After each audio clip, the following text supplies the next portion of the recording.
Yeah, hello. How are you? Yeah, so guys, today we are looking at something very important to me. An argument that has been on everywhere you go, whether you are already abroad or you're still in your country. I know that most of the audience I'll have here today will be from Nigeria, but the argument continues. Migration. Who wants to go abroad? Who wants to travel? Should I travel? Should I remain where I am? You know, do I even have resources to do that? How will I start afresh? It's an argument that continues every day. I mean, I'm telling you this because I was there, and sometimes it feels like I am still there. You know, do you want to go abroad? Do you want to travel? Okay, why do I want to travel? How am I going to travel? This is the argument that continues. Is the situation you are currently making you feel like, why did I even travel in the first place? Maybe for those who are already abroad. Or where you are, do you feel like the only solution to what you see as your problem now is to travel abroad? Are you even prepared to travel abroad? Is it even easy to travel abroad? It's becoming, this is an issue that is unending. Many diverse part of this problem. So those who are still in the country, I use Nigeria as an example, those who are still in the country where they are already used to, will feel like probably when they change environment, when they change location, maybe things will pick up. But they also have so many other issues lined up, you know, that is making that decision to become a problem. I can tell you my own problem. I can tell you what I faced before I relocated to UK. And my relocation wasn't just like, I actually wanted to go to UK. But it just became necessary that I had to do what I had to do, you know. And God helping me within that period, I was able to make it happen. So for you that you are watching this morning, are you thinking of going abroad? Are you thinking that relocation may solve your problem? I'm not here to proffer solution really, but I want us to discuss it so that you will know what it means to go abroad actually.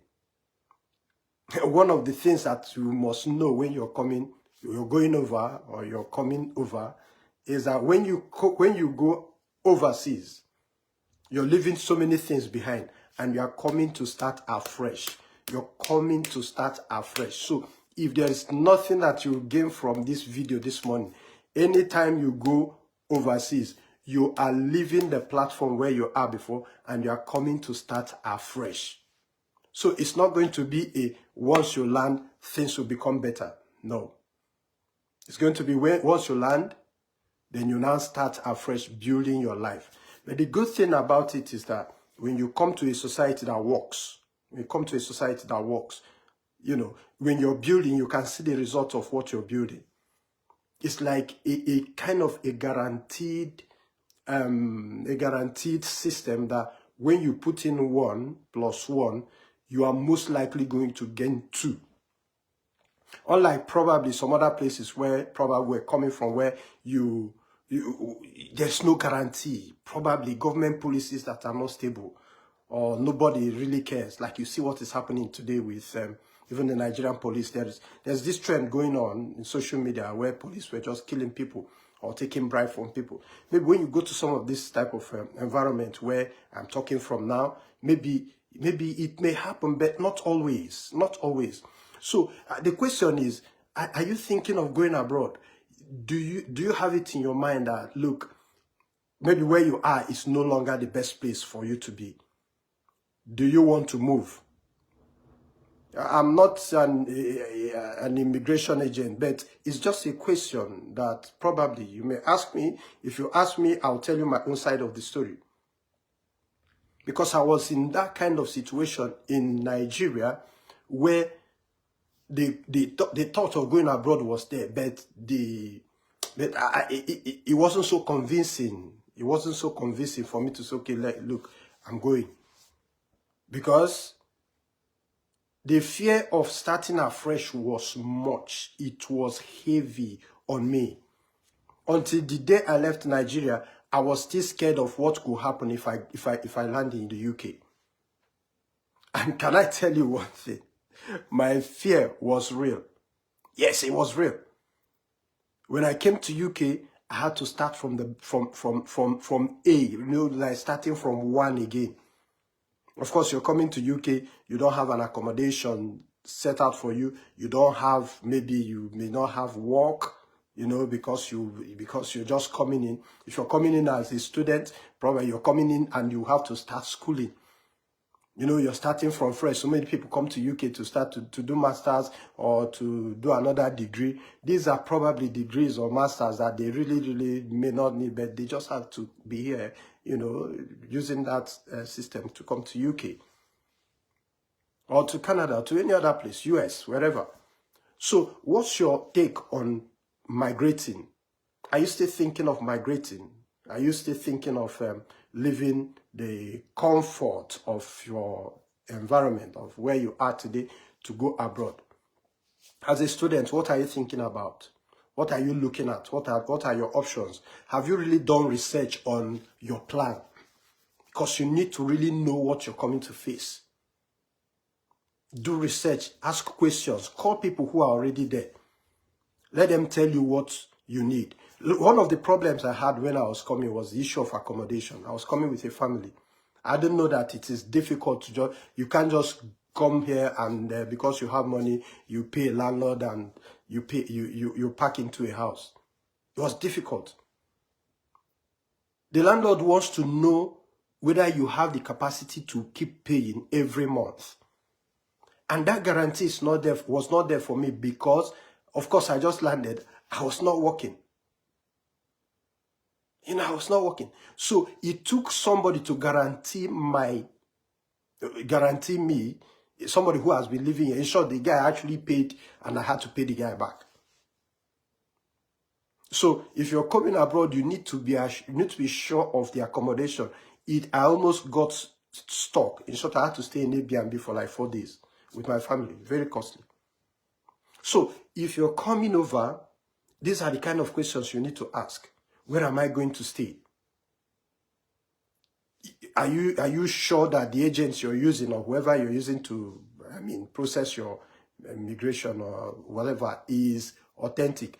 Currently, there are so much, the government of wherever you think you may be going, whether Europe, US, Canada, they are very strict now on taking in people. Of course, there are so many people even in this country as we speak today that are trapped by the kind of agents they use to come over to the UK. They promised them jobs, they promised them a whole lot of things, and they collected money from them. So if you're thinking of going abroad or coming over to wherever you want to go to, you must be sure, do the authentic things, and don't forge documents. That one, don't, if you know your name is Easy, please answer Easy when you're coming. If you are 13 years, say that you're 13 years. These people will find out. They will find you out one day. It may take a while, but they will find out. And when they find out, it's very difficult. You don't want to enter that kind of frustration. You don't really want to enter that kind of frustration because it's going to be massive. Some people spend thousands of pounds paying people who gave them promises to come to the UK. And now they are trapped. They don't even know how they are going to process their documents. But if you can be honest about your coming over, if you present the right document, you come here and it may take time, but you're going to be fine because there is nothing to be scared of. You see people answering other people's names here. I'll be like, what is this? And at the end of the day, they will shoot themselves by themselves. It's not the best thing to do. to forge documents when you're coming to a society that is so technologically advanced. One day they will find out, and it will be difficult for you to correct the mistake you've made. So the question is, are you thinking of going abroad? What information do you already have in your hand? Have you researched it? Have you researched it? Have you researched what you need to do? Ask questions. Go online. Find out what you need to do. Because some people just, they are in their head, oh, I want to go abroad. I want to go abroad. You don't even know what the cost is. You don't know what your plan to go abroad. What is your plan? You just want to, somebody will just land you overseas. Just land you anywhere. No. Have a plan and pursue it. Have a plan and pursue it. Think through it very well. So many people have made the mistake of just coming without thinking it through. It has landed them into so much problem. So much problem. And when you have made up your mind to come, also know what you're coming to face. I told you that I faced an accommodation issue, but God has helped me. I was able to go by the help of some people, come through, and now I can tell you, okay, I'm settled a bit, you know. So if you're coming in, think of where you're going to stay. Think of where you will find what you're looking for, because it's not everywhere. You can just come and you say, oh, I'll be hearing about London, and you land in London. Meanwhile, London is not the best place for you. So you see some people, they come to areas like London, they'll stay like 1 year, and the next thing they are thinking of leaving that area because one is costly. You may not have the kind of work they are looking for. Or some people may also think, oh, well, let me go and stay in places outside the London area. But when you go there, it may be a cheap place to stay, but it doesn't have work for you because the place may not be an industrialized area. So why don't you think it through?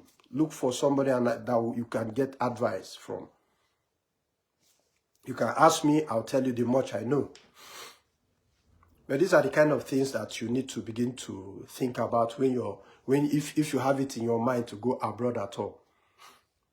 You know, if you're a family person, also think about, okay, am I going with the whole family? Am I coming alone? Some people came with their family, just like me. I came with my own family.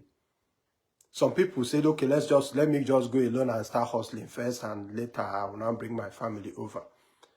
Another thing that you must need to know is that if you're taking that decision, you also need to be fast, because policies change a whole lot in this country,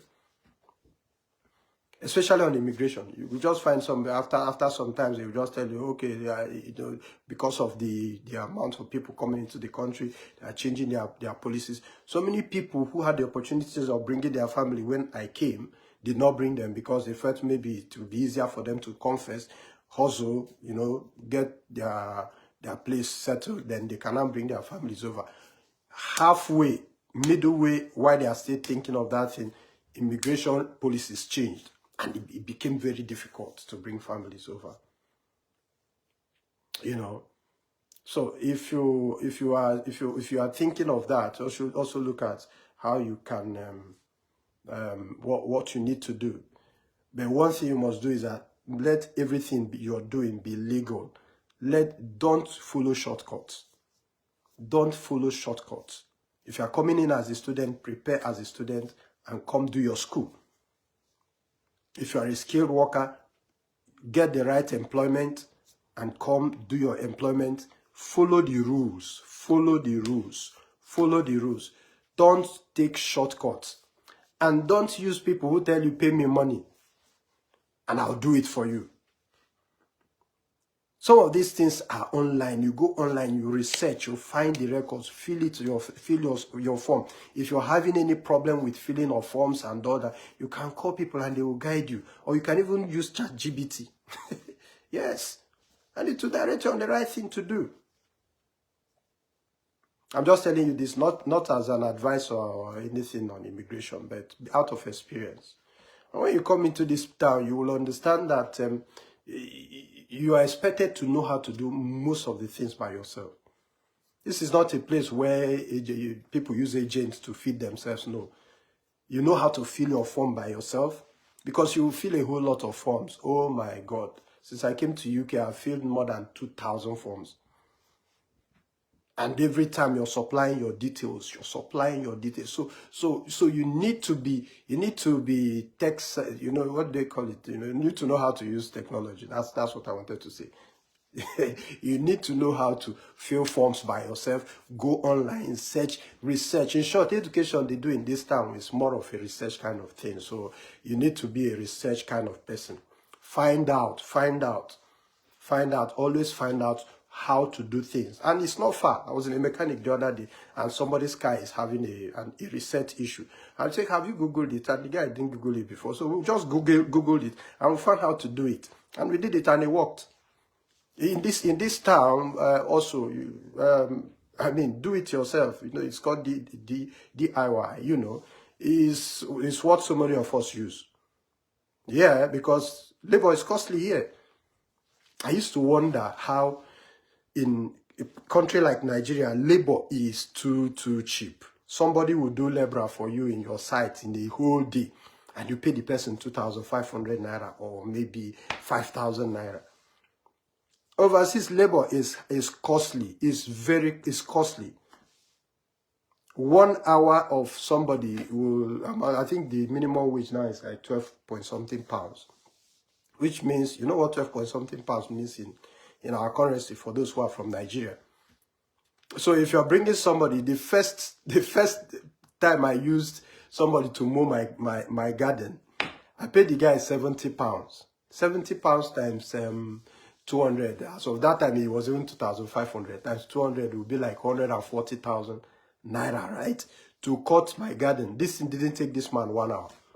Since that day, immediately I bought a grass cutting machine. Since that day, I've been cutting my own garden. I've been cutting it too because I can't be paying 70 pounds every day, every time I want to cut the garden. You know, it's not possible. It's not possible at all. So I have to buy the machine and learn how to cut it. What of barbing hair? Well, you can see that my hair is... My brother, I have to learn how to barb my own hair. And even my children. Yeah. Yes, because to barb hair, I think I pay 25 pounds to barb. And if you want to join shaving, you shave with 10 pounds. So at the end of the day, 35 pounds goes to barbing hair. Well, for us, so many of us who are in Nigeria, who are my fan base, multiply 35 pounds by 200. That will give you like, is it 7,000 naira? Maybe 7,000 naira to barb hair. Abi? Is it 7,000? No, I don't know again. No, or 70,000. 70,000.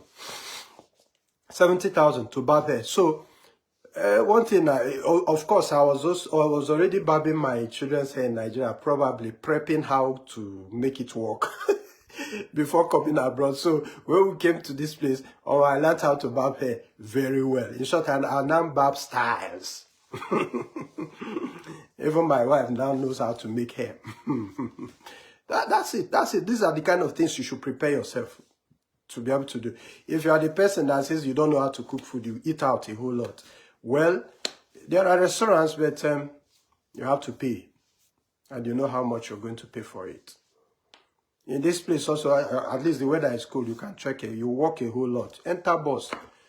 In this place, you don't say that it's poor people that enter bus or do train. No.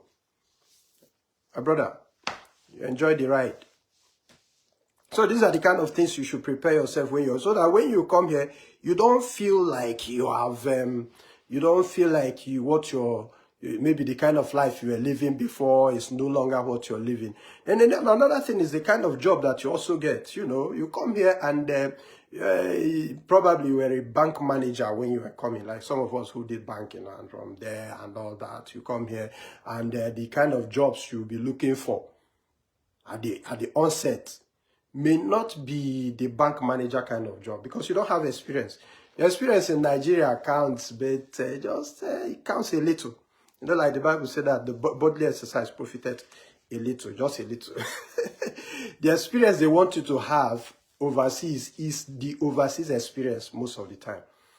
They are not so much about your country experience you had over there. Yeah, they don't. They want to have a UK experience. So when you come here, take up jobs that does not require so much of your previous experience, you know. So some of us, I mean, so you see people starting from the warehouse jobs, from doing care jobs, taking care of people who have dementia and all that. Don't see it as anything bad. You can start from there because you need to start paying bills. Oh, now I don't have to talk about bills again. Yes, the bills here, because I mean, like power is steady, you know, and you pay a whole lot, you pay tax and all that. So bills keep coming. They don't ask you whether you came in yesterday or they don't give you moratorium to settle. No, once you start, you don't start. So you start paying bills immediately. Immediately you come in, you start paying bills. You know, so you need to start, once you learn, the first thing is which job is available. If it's a gate man kind of job, you start doing it. Yes.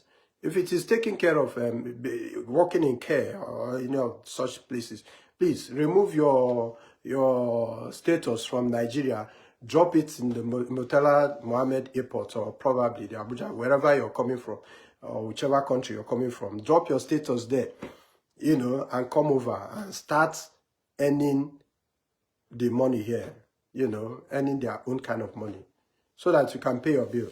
So many people come here and it's difficult for them to adjust based on the kind of person they were in Nigeria. Well, for me, it wasn't so much like that because before I even left Nigeria, I was already on the street, so I could do anything, man. I could, if you are here, I could be a taxi driver if that is what gives me the money, So when you come to this place, you downgrade based on your status. But that downgrading is what will, a good place to stand on so that you can start rising again. And for some of us who are looking forward to a time to become more stabilized and start achieving those things that could be called a dream for so many people, I just feel like this could be questions in some people's head. If you really want to know maybe more, you could ask me. If I have the time to answer, I'll ask. Because I've been 1 week off. I'll be 1 week at work, and this is my 1 week off. That's why I have a bit of time to talk. All right. So I know that it could be in your mind to do some of these things. Ask those who are already there. Believe in the story. Believe in what they tell you because they are telling you out of experience. Believe in what they tell you. It's out of experience.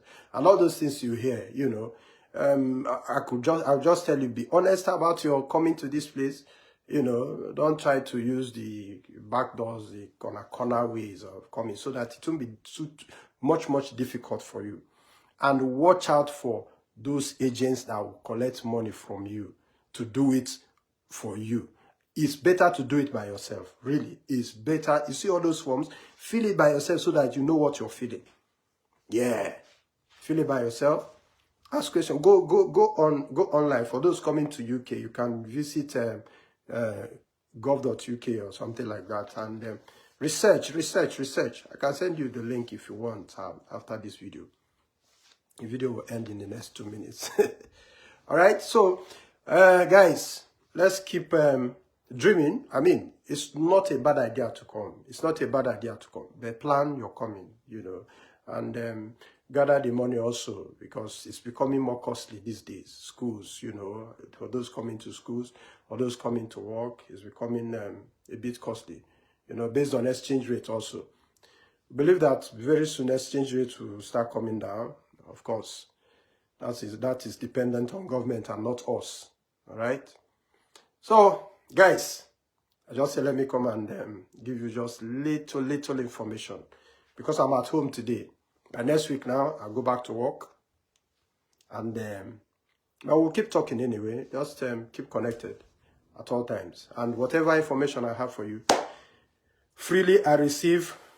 freely I'll give to you also.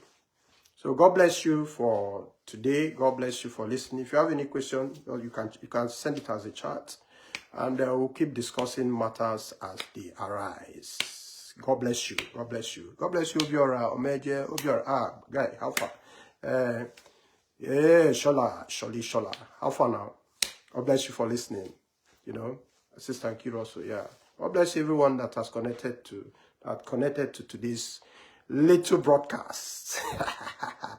And I say, well, if you want to come over, make it a plan.